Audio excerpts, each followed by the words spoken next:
All right, hello and welcome to the Flicks Forum podcast with Jesse, Heater and MJ. In this week's episode, we're looking at Netflix's 30th film, the 2017 biographical drama, The Most Hated Woman in America. It's directed by Tommy O'Haver. It stars Melissa Leo, Peter Fonda, Sally Kirkland, Rory Cochrane, Josh Lucas, Adam Scott, Juno Temple and Vincent Kartheiser. Hello. Hey mates. Hey boys. What's going on? Just been hanging out to talk movies with you boys again. It's always the best time of the week. It is. Always have a good time. Always. So this week we're going to be looking at another film as usual, and we always kick it off with our little summary of the film called Fast Flicks, and Heater, kick us off. All right, mate. So, a biography of outspoken and controversial atheist Madeleine Murray O'Hair. This story covers her rise to prominence and founding of American atheists to her eventual kidnapping and untimely demise. Good summary. Thank you, mate. MJ. Mine was super similar. I was like, there's so many similar phrases there. A telemovie type feel covering the story of US woman Madeleine Murray O'Hair and her rise to notoriety through the foundation of American atheists and her subsequent kidnapping. Good. I've gone a true story based on a woman who decides to challenge the relationship between church and state and the many men who have let her down along the way. Nice little touch on the men.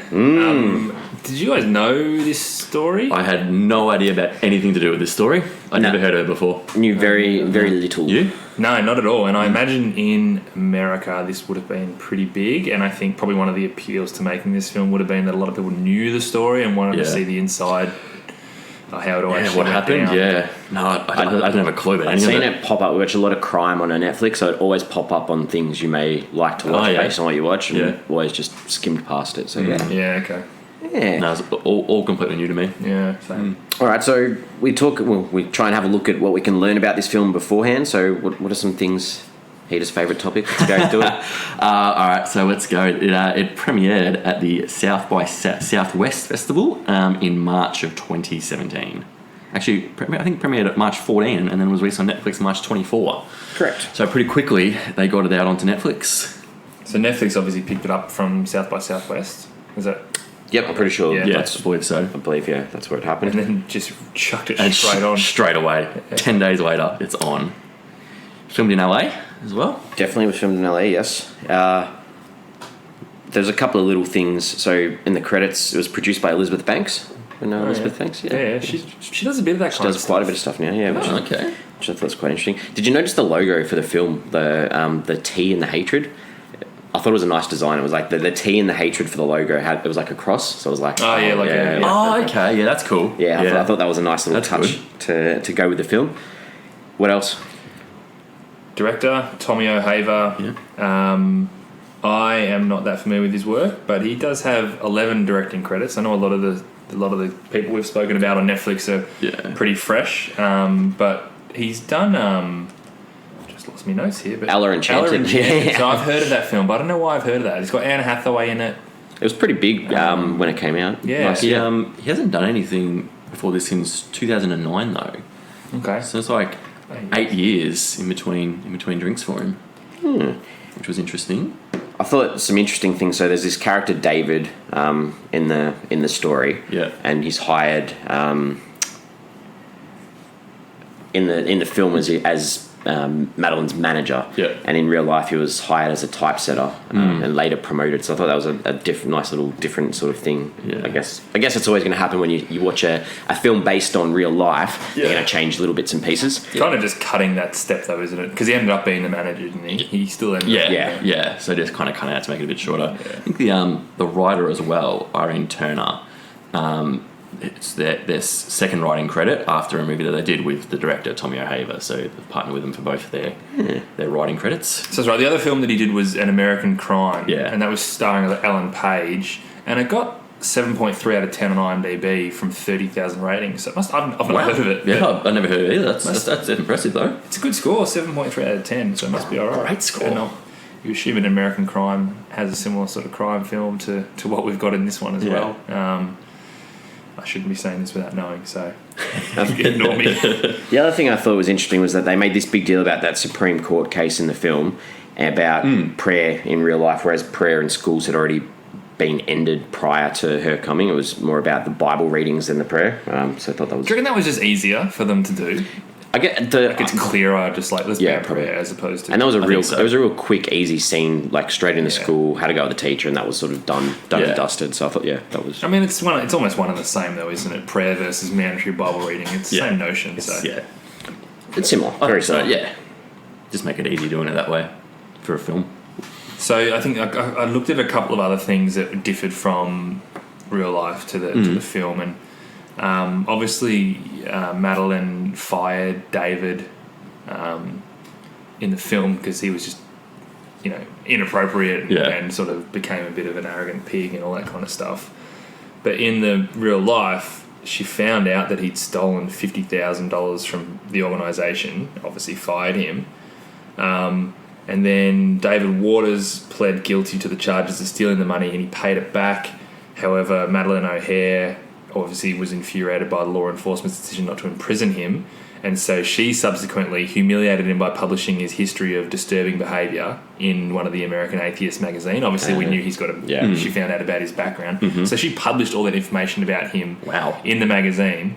And obviously, when Waters read the article, he sought revenge, and we all know what happened. But I find it really interesting that they gloss over that part of the film. I would have liked it into the movie then. Yeah, that part there, because it makes me think two things. Right, this movie paints Madeleine O'Hare as a little bit of like an anti-hero, especially with the way she's sort of fighting against equality and people's right for their own. She doesn't have a go at what people's feelings are, but she's basically pleading the First Amendment, and back then that was really controversial, but right now if someone's like, hey, I don't want to do prayer at school because I'm not religious, it's like, yeah, of course, that's fine. So they paint her as this like real progressive thinker. She's pretty much the hero of the film, even though you don't overly like her. So that kind of really taints that picture of her if you include that information. But the other thing being, if you find out that her and her son and her granddaughter have been kidnapped, this is the first guy you go to, right? Yeah. It's like, oh, does anyone hate her? Oh, everyone hates her. It's like, yeah, but this guy particularly has a reason. Yeah. He's stolen from her. They've got this big feud. So I guess that's another reason why they left it out, because the story is less interesting, because it's bleedingly obvious. Yeah, it is. I thought they did a good job in promoting that idea that she's gone missing before, she's gone off the radar before, she's got heaps of money, she could be anywhere. Which is all true as well. So Yeah. that was the theory, and I think the idea of them going to New Zealand because they had money in accounts in New Zealand had been floated a lot as well. Everyone hated them. They were eventually just going to go to New Zealand. Maybe they've done it right now. But I remember thinking it whilst watching the film. Her assistant Roy, who was probably the only one who was really digging to see what was going on with them. When they showed the flashback of David at the party and that sort of feud that they had between them, I'd be thinking, if I was Roy, this guy should be a suspect. But then with all this background information, he should obviously be a suspect. He's the number one, like, without a doubt. And the other thing that got me was Gary Carr, who was the other guy with David. He was arrested and he wasn't charged for murder in real life. So he was charged with conspiring to kidnap and robbery, but it was David Waters who was charged for murder.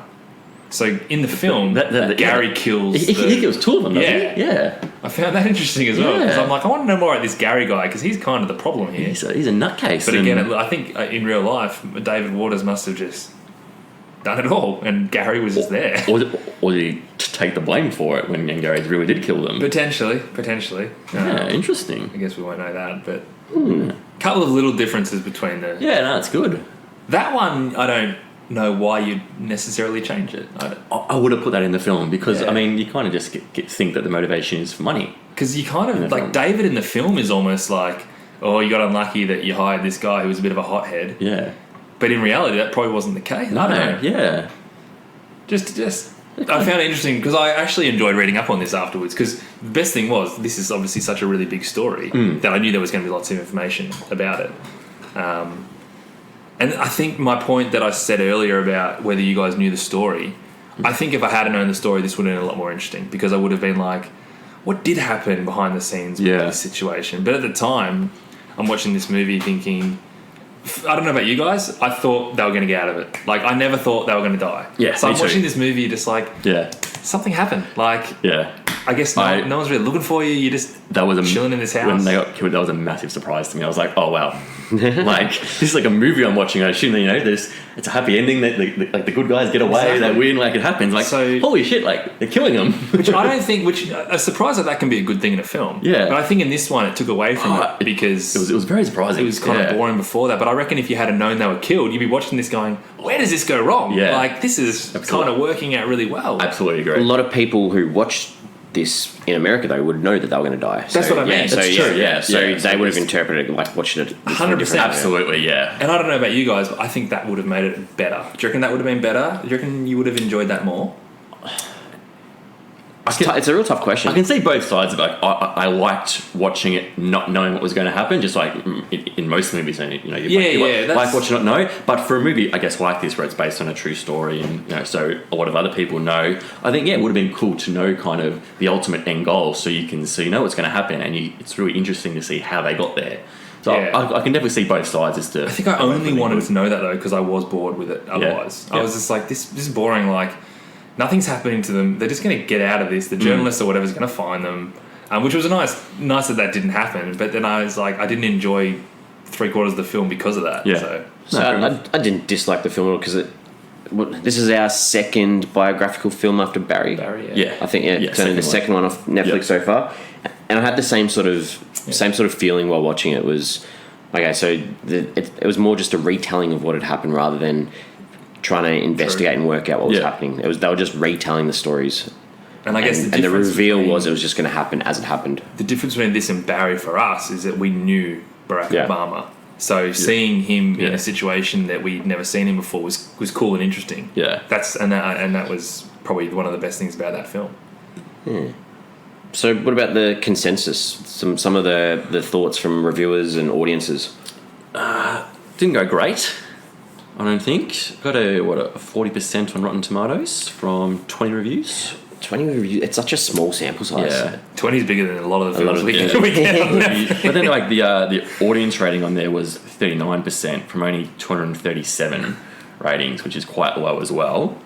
That's why we branch out. That's why we go to IMDb and Letterboxd. That's why IMDb and Letterboxd I think are a lot better as well. But then they had a 6.1 on IMDb, which is pretty good. Which is pretty good. Yeah, I think you'd take that. From 3,500. Yeah. And Letterboxd was a 2.6 out of 5 from a bit over 1,400. So that's a little bit low. Works out to like a 5.2 out of 10 basically. So, I mean, 39, 5.2, 6.1. You'd probably call it just under par. Yeah. I think critically you'd say it didn't quite No, I don't get there. But it wasn't a flop. Well, it wasn't an absolute flop, but it wasn't anything. But then this is that Netflix model where this isn't one that Netflix hey, we're going to run it in cinemas for a little bit or anything like that. So the critics aren't going to go out of their way to watch it if they know that there's not going to be a lot of coverage for it. If only 20 had seen it. Yeah. And when I say flop, I obviously don't mean it was a box office flop. I didn't make money. I just mean it consensus-wise, it probably just didn't quite do what they would want it to do. Yeah. So our overall feelings before we kick into it a little bit. I think I kind of said that was kind of the thing for me. I felt like I was watching a telly movie the whole time and wasn't that interested in it. I thought it was pretty average. I was pretty in for the first kind of half, really like the first half, and then I thought the second half just dragged, and I'm like, nah, come on, let's get this over with now. I was quite bored in the second half. I thought it did a good job of telling the story of a character that none of us obviously knew much about at all. I'll give it that. So opened up the possibilities of looking a little bit further if you're a bit more interested, but that's where I'm at, I guess. Yeah. It was a good narrative of a person's life. Yeah, it's exactly what it was. Yeah. I actually so kind of finished watching this and actually pretty much thought straight to MJ what you said. I'm pretty sure about the siege of Chadettville, where I finished watching this and went, this probably should have been like a 45-minute documentary. Yeah. I'm not really sure if a movie was needed. I mean, if I wanted to know about this, I think just how the movie was done, I think I would have preferred this as just a documentary to get all the facts rather than actually watching a movie, because I don't think the movie worked too well. Well, I spoke to you guys earlier in the week where the day after I'd watched this film, I listened to a podcast called Forensic Files, which is literally an audio recreation of the Forensic Files TV show. So I had a look into it, and it was like 2002. This episode had aired, and it's literally this story. So if you did want that doco sort of thing, you can Forensic Files. To your point, actually, about Siege of Chadettville, I guess the difference between this and probably this plays more into Most Hated Woman in America. The difference is, if this story was really big in America, then I can understand more why this movie was made. Yep. But Cedar Jadaville felt like a really underground story anyway, right? Yeah. So no one really knew about it, and then they wanted to tell the story. So that's for Jadaville. I was like, why do you make this story? Yeah, like, this doesn't need to be a movie kind of thing. So that's kind of the difference with that. Now, more of a biopic on one particular person. Yeah. I think, how good was the makeup actually on Melissa Leo to age her? Yeah, like, it was good. obviously they used the same person through a period of 40 years, give or take? Yeah, roughly that. 30, 40 years. I think they did a really good job on that. Yeah, I thought Melissa Leo, she gave a great performance. I thought her acting was amazing. I can only assume that was, like bang on from what she was like as a person. I really like the setup of her straight away. So the sort of the opening scenes then with the bags on their, or the coverings on their head. Hoods, yeah. And she has a go at the son Garth straight away because he can't do the knots. And she's like, I should have sent you to scouts. So you know straight away that she's this hard ass sort of matriarch who's, has things her way or, the highway almost. So I like that. And I thought it closed well. They had this interview at the end where, the best part of her life was being a woman, a grandmother and mother. So I thought they sort of rounded her character out quite well. Yeah. It's actually cool how they did those scenes where they were clearly interview scenes done on a TV show, but they just substituted Melissa Leo doing it as opposed to... Because there were some other scenes where they had news stories and stuff that I think they flicked between actual footage and then their characters doing it. I liked the intertwining of the real footage, but I didn't like the cut of the real the actors from the life, because I thought it was too obvious. It felt different. Yeah. It just didn't flow. Yeah. I like it was a brave decision to do that though. I think it looks better because could you imagine if they actually had just chucked in the real Madeline? I wouldn't have liked that. Yeah, it's a hard one. Yeah, and that started really early too, like that protest with the black protests for right. the... that one actually looked okay. Yeah, with black the kid, and white. black and white, yeah, exactly. So that was definitely... I think, to the point I kind of touched on earlier, they really wanted her... This was almost like an opportunity to paint someone who was really hated. The film's called The Most Hated Woman in America, and for a long time was ostracised for her beliefs. They really wanted to paint her out to be this real progressive thinking hero. Because the notion of giving people freedom of speech or the chance to do what they want to do is 100% what we're doing right now. It's 2019 now. This film was made in 2017. 100% what we're doing now, and she was just way ahead of the curve. So I think they used it as an opportunity to paint this person in a really positive light, and maybe one of the first opportunities to do that. No, I agree. I thought she was good. She was a good character. I thought she was still dicey. Like, I don't think she's this real hero. Yeah, I didn't love her, but I liked her. Yeah, I know. And that probably goes down like sort of for Melissa Leo did an awesome job. Melissa Leo was really also fantastic. I thought she was brilliant. Yeah. Really any other characters that you want to discuss? What more the characters? I'm a fan of Josh Lucas. He's in a lot of movies and plays a lot of kind of small bit parts.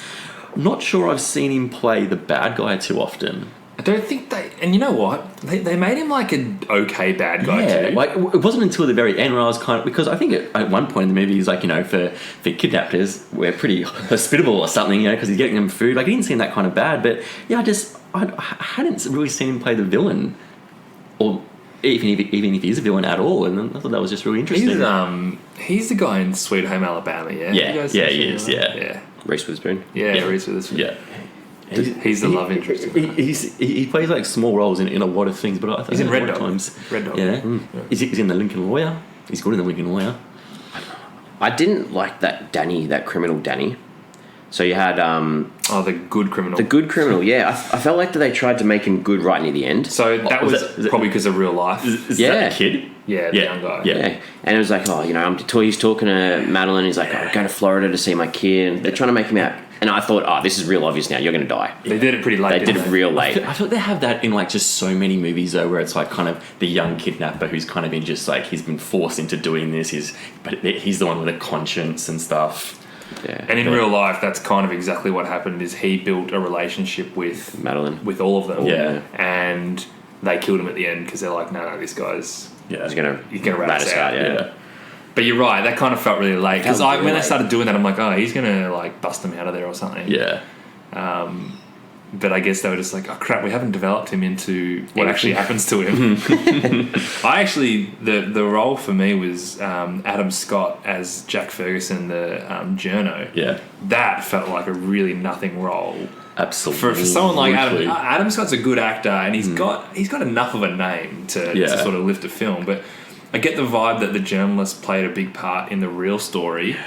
But it felt like they just had to put him in this story. It's like they wanted like a name actor in there, and they've thrown him in without really having a role for him. We're just like, hey, we just want to get this guy in there because it was. Well, I think there would have been like a journalist that was across the story the whole time. But, like, there just wasn't enough. Because like It was more a progression point. It was just to check in to see where they were at. that someone was looking for yeah. them. But like the fact that no one actually found them during the kidnapping. No one knew about them until 3 years later or whatever it was. Yeah. I was like, what the hell was the point of... Like, they didn't dig deep enough. They didn't go anywhere with it. But that's because no one thought they were kidnapped. People just thought they were missing. But those two did, right? Yeah. Like, There was the a whole thing journalist that they were and Roy, investigating it, they were That's two people. That was Like, short, but that was short. But then why even... Like, it's almost just like have a token scene where someone's put it looking in for there? them. Yeah. Don't have it, like, constantly happening and nothing comes off with it. I will say though, I did enjoy seeing his beard. Good beard. Beard and a few things. Yeah, that was a good beard. I liked it because I don't think I'd even seen him with a beard before. I'm used to seeing him without one. And then first time he comes on screen, I'm like, oh, Adam Scott's got a beard. I like it. Is this the 30th Netflix film? 31st? 30th. 30th. Yeah. So I think he comes up again in like the 46th film. With a beard? I can't remember. Oh, I you feel like better. I've seen him with a beard. I know he hasn't got one in Parks and Rec, but Yeah, see, that's kind of where I know him from. have And I like seen him with a beard? a film like Step Brothers as well, he's got no beard and... he's got that little baby face, hasn't he? So. Yeah. Anyway, I just thought it was Sorry, a great role. I think we're going talking on far too long about someone's beard in this movie. Rory Cochrane, who played Gary Carr, they showed glimpses of his like reckless sociopathic side. So I guess the audience wasn't shocked when he did what he did. But I felt like he was such a minor character and he played such a significant part in the film that I actually would have liked if they dug a little bit deeper on this character. Like, you kind of knew that he was a loose cannon, but he was the one that derailed the whole thing. And it's like, this guy who just sits in the corner the whole time. Yeah, Like, wow, just being creepy towards the granddaughter. I want to chuck this in now because I had this in my questions for later. Yep. Would the film have been better if it focused on one protagonist? So like you're saying here, you could have just focused on the kidnappers and their story, or you could have just focused on the journalist and the journalist's story, or you could have just focused on the family. Whereas I feel like they've tried to chuck in everyone that was involved in the story rather than... Yes, Good point. You could I have never just thought gone- about that, but now you say that. If you just have the point of view from one person, then it could have flown like... It would have run a lot more smoother. Absolutely, I reckon that would have been so much better. if I'm That's recutting excellent. this film, I'm dropping the journalist story completely. yeah. You don't need it. And I'm probably focusing more on the kidnappers. I want a movie just based on the kidnappers now. Yeah. Yeah. Yeah, that's so much better. Good question. You can still have the flashbacks with bits and pieces of how they got to that stage of kidnapping her, but the story's absolutely. really I'm all for even having more of that kind of stuff. Yeah. Really good point. Oh, yeah, absolutely, Jesse. That's great. Probably the last character I wanted to talk about was Bill Jr. The son was the emotional connection to the story supposed to be Bill and the mum and them kind of falling out. So and Bill was the one that wasn't kidnapped? Correct. Yes, Sorry, okay. yeah. Yep, sorry, I just wanted to make sure. I kind of felt like they tried near the end to show a bit of regret on both of them, like, oh, I wish we didn't fall out. And they kept harping back to Madeline and Bill. And I felt like they tried really hard to make that the emotional connection and me as an audience to care about, I wish they didn't fall out with Bill, or like, she's still got Bill out there and he's... But it didn't... It literally goes back to literally just what I said before. You could have had that story just on their relationship instead. Yeah. But And then you would have cared about it because the first half of the film, or first third of the film. You couldn't really avoid the falling out though, because didn't Madeline take custody of his daughter? Yeah, and I'm okay with So I don't care about the falling out. I think I was supposed to care more that they did fall out. Okay. When they fell out, I was that's like, what you I mean. don't even care. Like, you guys are on different pages anyway. Yeah, I feel like kept that. harping back to especially it. maybe at the end as well, kind of when he's saying, let's not say a prayer because she wouldn't have liked that. It's kind of like he kind of understands her. So yeah, maybe you were... I kind of wanted to supposed feel care. more loss for that breakup. Yeah.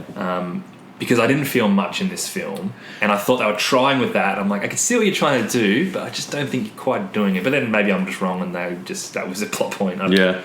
I agree. I think the breakup, it was just in that office pretty much where he walked out, and that wasn't really as impactful as it could have been, because I felt like I liked the build up of the relationship with her and the son from the start, because you know it's going to end. Yeah, and because it brings to her mind, he has this thing like, there's what's wrong with people, and you're always complaining about the world's wrong, and you never do anything. So that was sort of that motivation for her to do things, was because of Billy. So I like that they kept that relationship going throughout the film.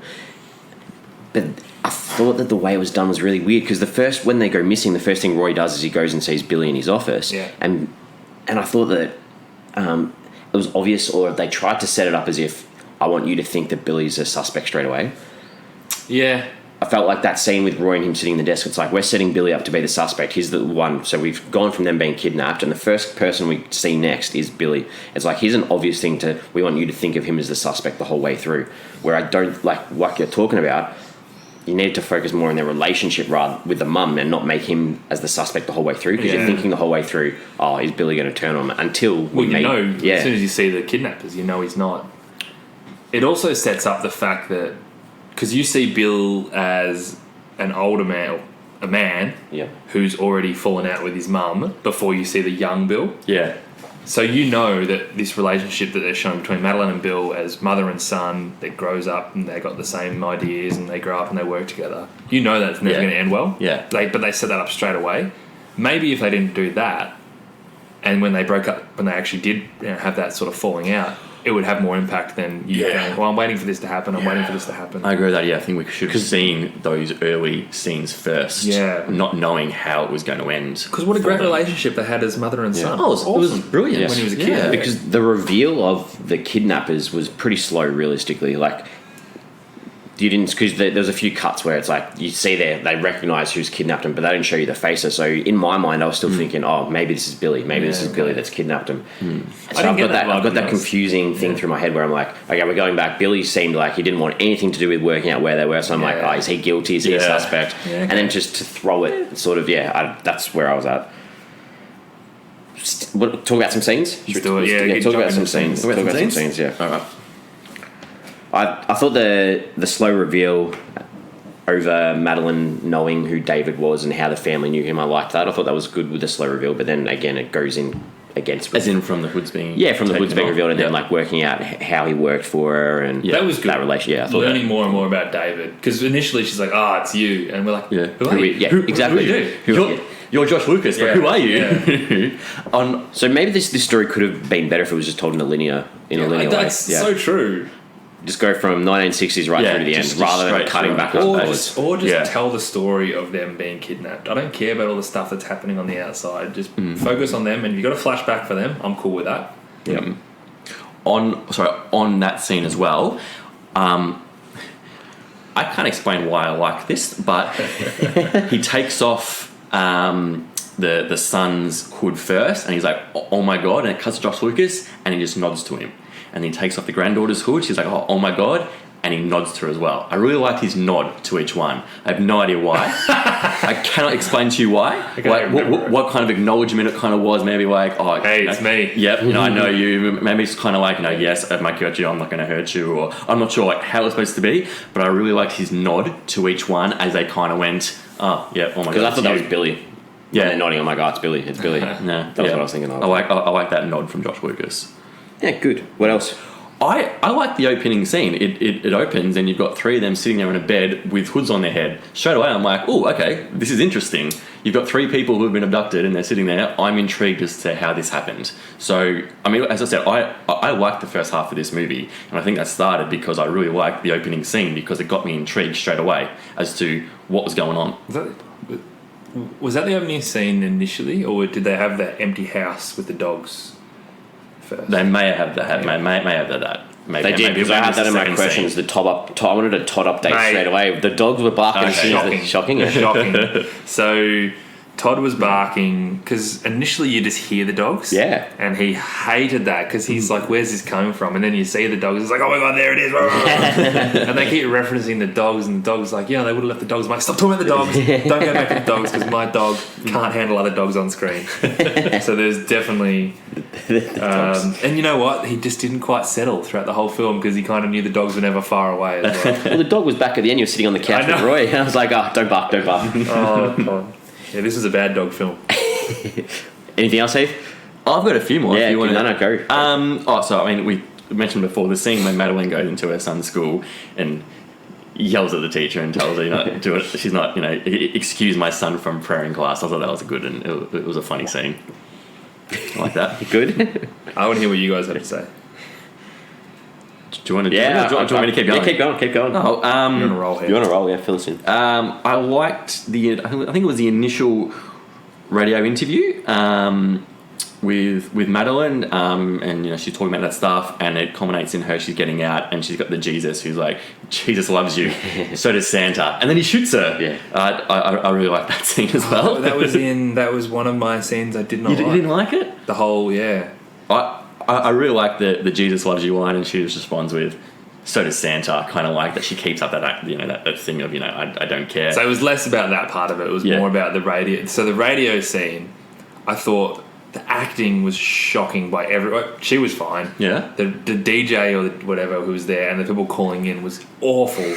Just the way they were reading their lines was so bad. Okay. And then watching that scene thinking, why are we having a radio interview of her like answering nothing? And then when she walks out, I actually thought they really glossed over the fact that she got shot at. But then you learn that, like, I guess a few people tried to kill her. But I'm like, she just got shot at. Like, and then like next thing she's like in hospital or whatever, and it's like, she just got shot at. Like, how are you guys just... And that scene led to a good spot where Billy could leave, like, you know, stick with his mum rather than his kid and his wife as well. So it had a nice little flow. I liked you shooting it.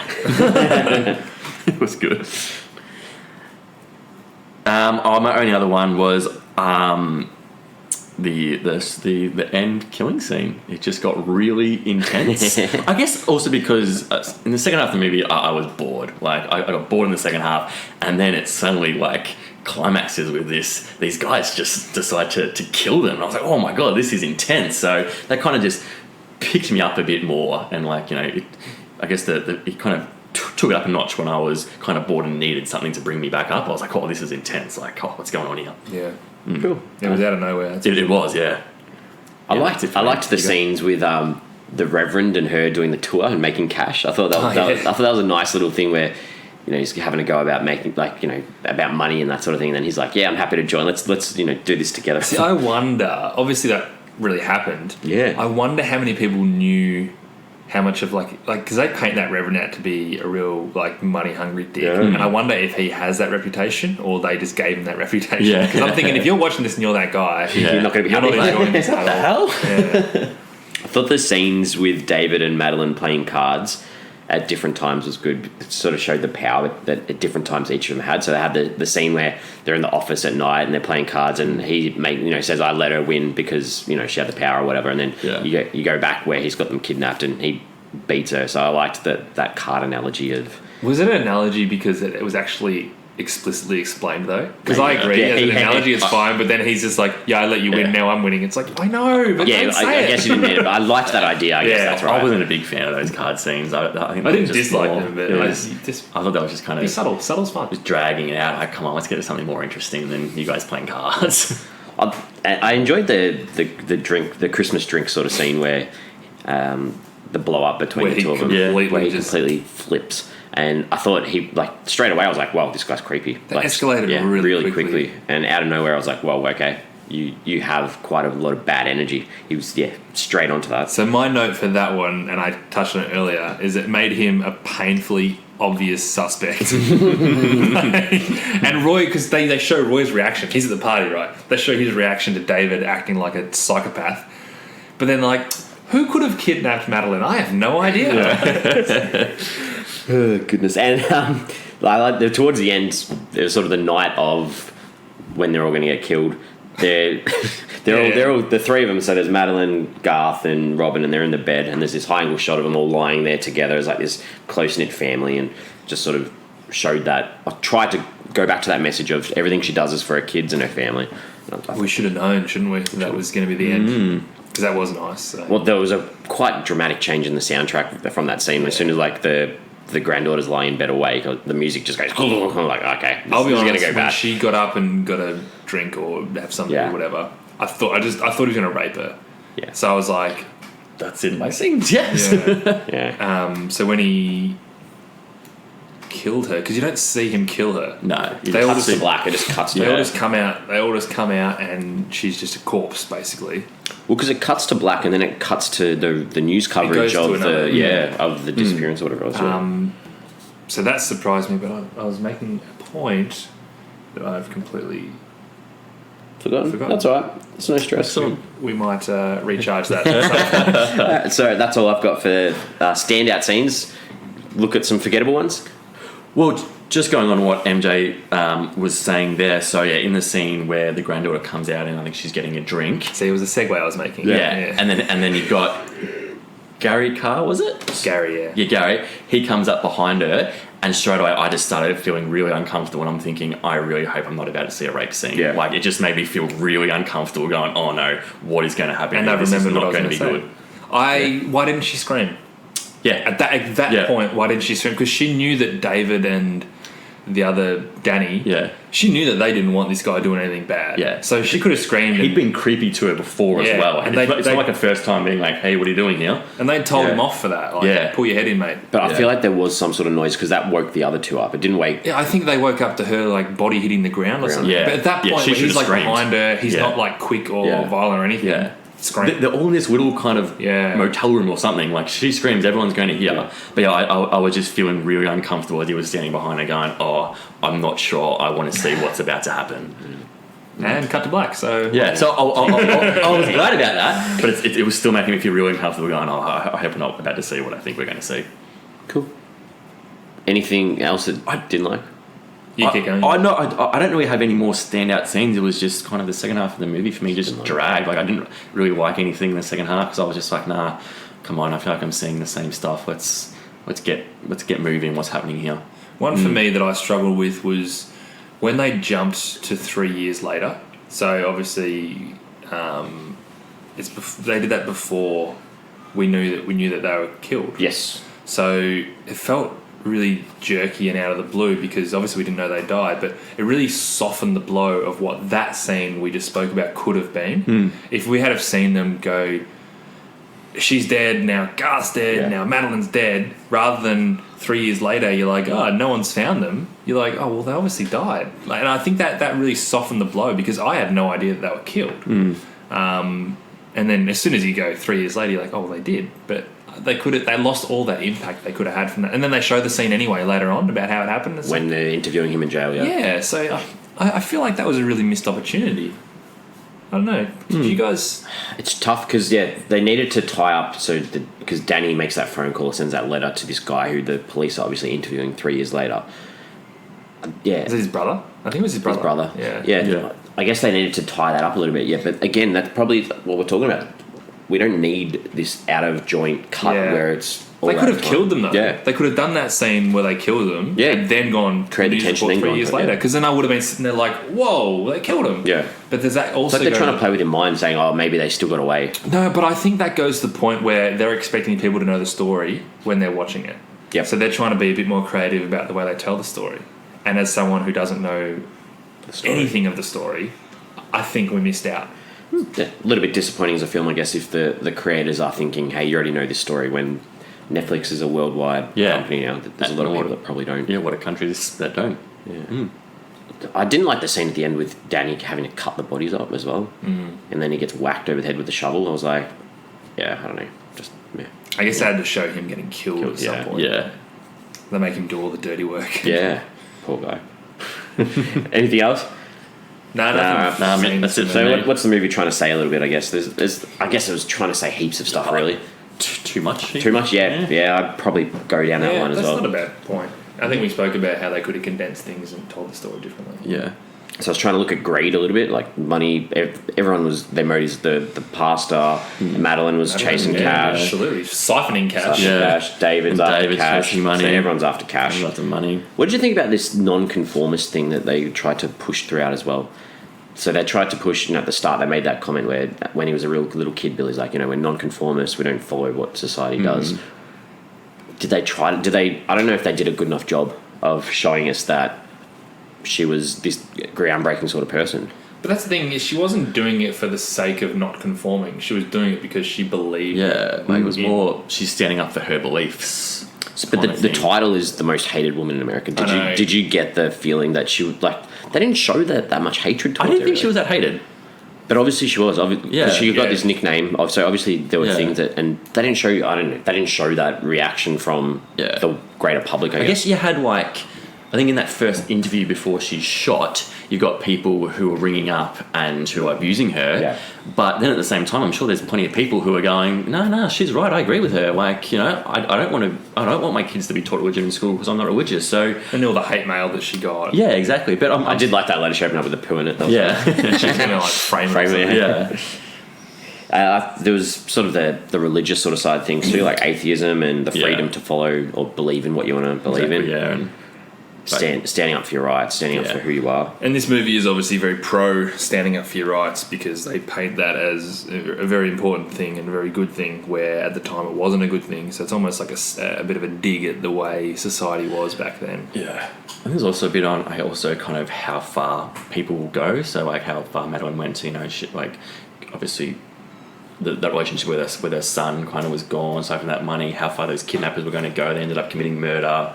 So a bit of that, just they applaud her. They applaud her for going, and it's almost is a good thing. It's like you work hard, you can achieve what you want to achieve, and if you're doing that in the workforce, which she technically was, you can achieve a lot. It's just that what she was doing was super controversial at the time. If she was doing that now, no one would blink an eye. Yeah, she'd have heaps of supporters, and I almost would have liked to have seen a film of her story made in the 90s, so before their kidnappings, just to see what they would have made of her story with her still being alive.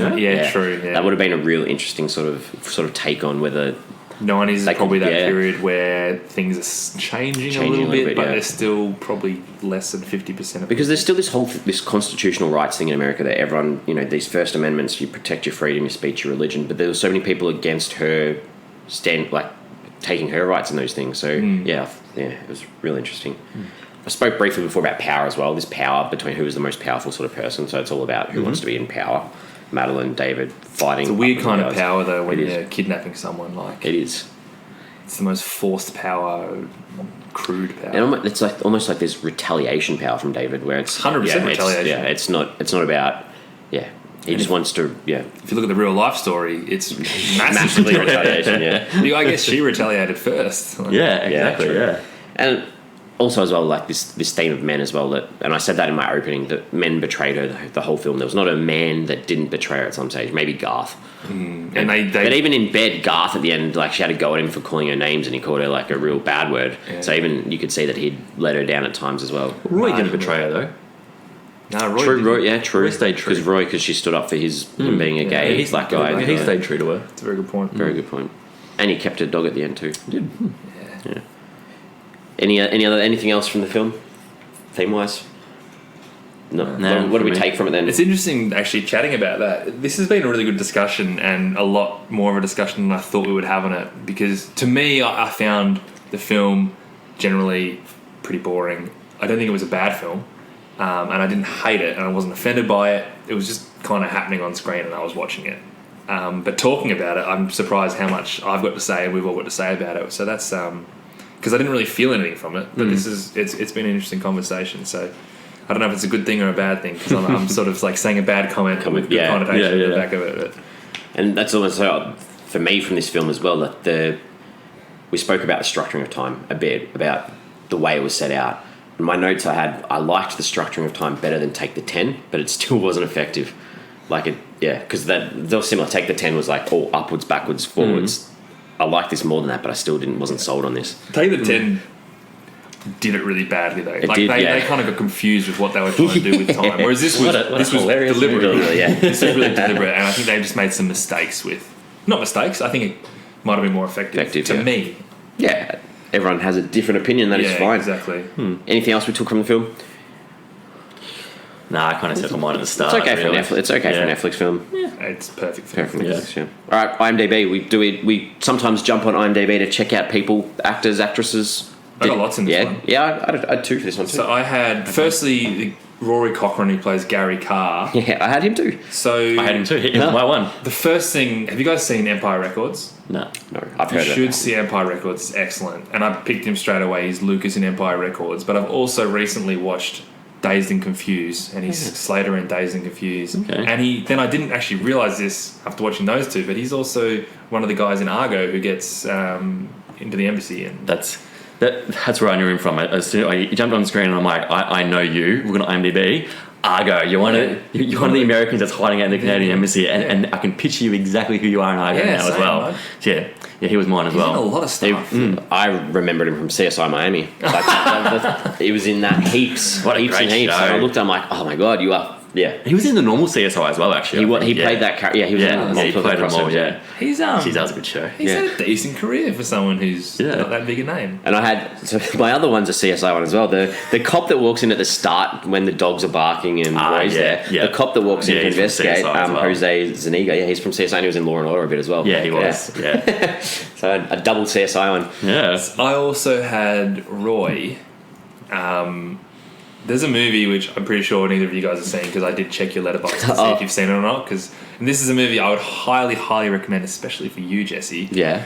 It's called The Triumph, but it's also called The Ron Clark Story. Okay. Ron Clark, who's like a teacher in like a Harlem primary school. And it's a really, really good film. Matthew Perry plays Ron Clark.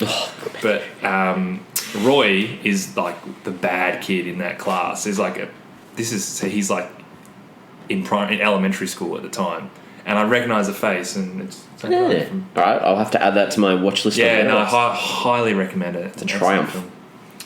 I also had a reverse IMDb it because I watched this film about a week ago, and in between that, I watched Spider-Man: Homecoming, and the guy who plays Garth is in Spider-Man: Homecoming. Yeah. So I was watching Spider-Man, and I IMDb it, and I'm like, oh, he's from the most hated woman in America. So I got a reverse IMDb it. That's cool. That is cool. Yeah, very good. Had that same dirty mustache. All right, so any questions that we have for each other from the film? No, I think I've asked a couple already. I asked about the dog update, so we've got a good Todd update. My question is, why do you watch this movie? Is this because you're a bit of a history buff and you want to learn about it? I think so. Because I'm not recommending this to someone as, I just want to watch a movie on a Saturday night. I feel like it's almost one of those films that maybe was this true crime wave that's sort of been going the past couple of years, and it's like, we can do this film, open it with a kidnapping, hook these people on, it's a crime, it's a kidnapping, how'd the kidnapping happen, but then it goes in a completely different way. I think you've got to have some knowledge of the actual story of the event itself to be able to appreciate it. Because I would rather watch an actual biographical crime. Like, I'd rather watch a Making a Murderer episode than this, because it's actually just not pretending to be a narrative story. And my other question is, and I should have looked this up rather than made it a question, what happened to Roy after all this? True. Like, did he Go on get to- any... yeah. Like, is he running the company, or is he... Don't know. Well, they had after the credits, they had all, like, where they were all at now, but they didn't even mention it. Yeah, no, did they? that's why I think I was like, hang on. I wanted to know as well, so there was, apparently in real life, Madeline had a lot of communist sort of connections in real life, and there's only one time in the film where there was any mention of it, was where Billy got beat up when he was young, and the kids out the front are like, you commies. Yeah, I remember that actually. So why, like, I thought if that was such a big part of our life, I thought that maybe they could have incorporated that a little bit more to sort of show what was going on. Yeah, I agree. Yeah. All right, I think we're ready to wrap this up. So on Flix Forum, we give our films a rating out of 5, and then we go around the table and add it up to give an overall rating between the three of us. Hita, what did you think? All right, so I enjoyed the first half of the movie. I thought it started really well and it got me in. And then kind of the second half, I thought really dragged out a lot. And as I mentioned, I probably thought this probably would have worked better as a documentary. But I still found it really interesting, and I thought Melissa Leo gave a really great acting performance. I give it 2.5. Well done, Melissa Leo. Good. So I thought it was an enjoyable film. to take in content really about the life of an important character. So the acting was good. The reveal of the story was fairly decent, but it wasn't groundbreaking. But I still thought it was fun to watch, so I'm giving it a 3 out of 5. 3, just 3. I nearly slipped. I was like, no, just 3. So I just found it a little bit too hard to shake that telemovie feel, and therefore I just couldn't quite get into it. As I've said, I reckon if I had been familiar with the story, it might have been a little bit more interesting to see that dynamic of the kidnapping. But without that, it was a little bit dull, it was a little bit slow, and it just felt a little bit purposeless without any context. So 2 stars for me. All right, so out of 5, what does it give us an average of? I'll try not to stuff it up this time. 2.5. 2.5. Oh, that's a clean number. 2.5 out of 5. So we are on social media. We have Facebook. You better believe it. We don't have a Snapchat, but we have Facebook, we have Twitter, we have Instagram. Call us out on the things. I'm struggling today. We always chuck a question up there. The question this week that I want you guys as our audience to answer is, what could be a better title for this film? Because I like we spoke about before, I don't think the title of The Most Hated Woman in America really came through enough in this film. So what would be a better title for this film? Interesting. Yeah. So if you haven't subscribed, please do. We love our subscribers. Flix Forum on Spotify, Podbean, Apple Podcasts, iTunes, YouTube as well. Please follow us if you can. Next week, the film we're looking at is the 2017 romantic science fiction film, The Discovery. It's directed by Charlie McDowell. Stars Jason Segel, Rooney Mara. Is it Segel or Segel? Segel, good. Jason Segel, Rooney Mara, Jesse Plemons, Riley Keough, and Robert Redford. So Robert Redford. It's a huge cast. Jeez. I was going to say this is a shorter one. No, that's the biggest cast we've had on Netflix. Robert Redford. I'm pumped. Make sure you jump on Letterboxd as well. Letterboxd. Follow us at Letterboxd. Follow us at Letterboxd, and watch this film before next week so you can enjoy our discussion. We don't ruin it too much for you. Yep, please do. Good chatting. Good chatting. Thanks, boys. More out of that than I thought. That was really good fun. All right, and we will see you guys next week. See you next week.